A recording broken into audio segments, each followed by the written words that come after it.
Ama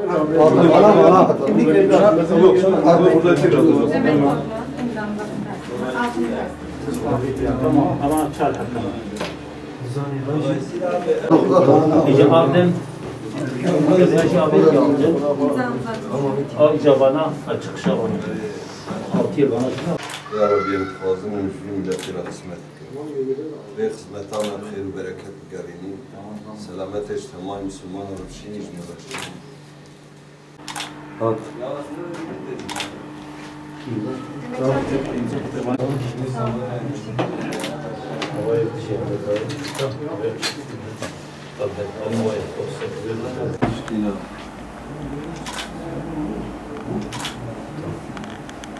Arkadaşlarım ve parti üyelerimiz hepiniz hoş geldiniz, sefalar getirdiniz.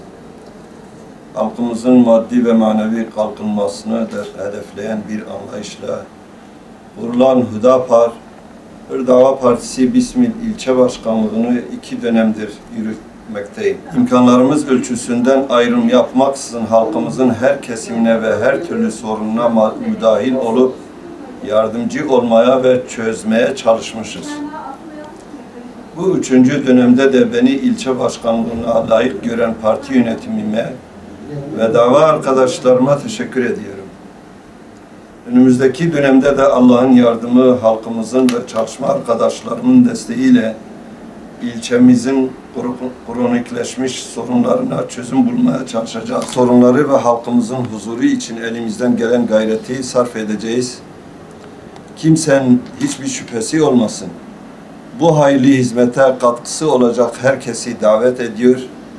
Bizi yalnız bırakmayan tüm dostlarımıza parti ve teşkilatım adına teşekkür ediyorum. Saygı, sevgi ve hürmetlerimi sunuyorum. Allah'a emanet olun. Ev kuvvetu imkani kuvvedame ve jişev roja xod kiriyek. Gerek bu peri xobe, gerek bu mali xobe, gerek evladi xobe, gerek bu zamanı xobe. Hakikaten em çıka hürmet ve saygı jvara bikin inşaallah Teala ve Khoy Teala meci afu bike hakkı vecil me halal bike emecil ve halal bike.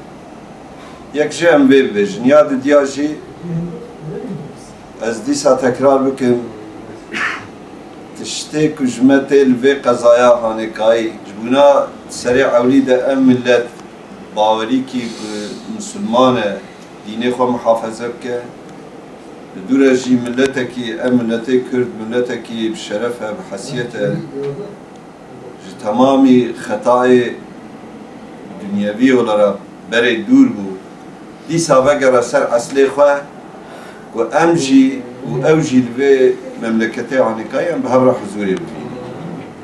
Me hetanî vê ga Hüdapar olarak tiştê ji me hat me vî hawayê anî vê derê İnşallah Teala Rabbi alemi jişme kabul kiliye. Lejnha peşte hakikaten reyame fire bu, daha doğrusu reyame direj bu, bereme fire bu.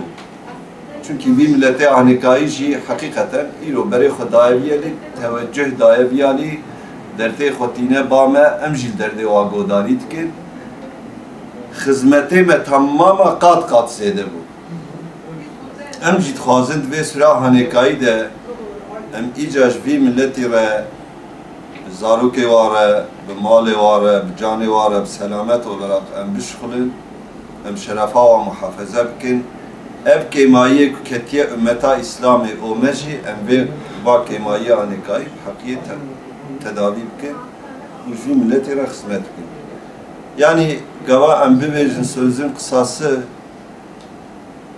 barê me teva giran bû em ji berê bêtir ihtiyaciya me bi hevû dinêkayî heye ku em li ba hevrûnin em derdê hevû dinêkayî godarî bikin em ji vî milletê Anîkayê re hizmet bikin çimkî cîkî weka Bismil 120,000 nüfusa heye ev 120,000 nüfusa Anîkayê hakikaten faiz hatiye qirikê uyuşturucu hatiye qirikê hatta ez ji wara bibêjim fuhuş hatiye qirikê vî havaya Anîkayê de eger em zamanekî pir zêde li ser vî îşê Anîkayê xerc nekin em guhê xwe nedine vî milletê Anîkayê derdê vî milletî wê roj were heqîqeten ev agirê Anîkayê wê me jî têde bişewtîne ji bo vî havaya Anîkayê ihtiyaciya me pir bi hevû dinêkayî heye vî ملتي هانيكاي هي خصوص بشخلة هي جبو بي هوايا هانيكاي ربي عالمي وجي مجي ما تماما محافظة بك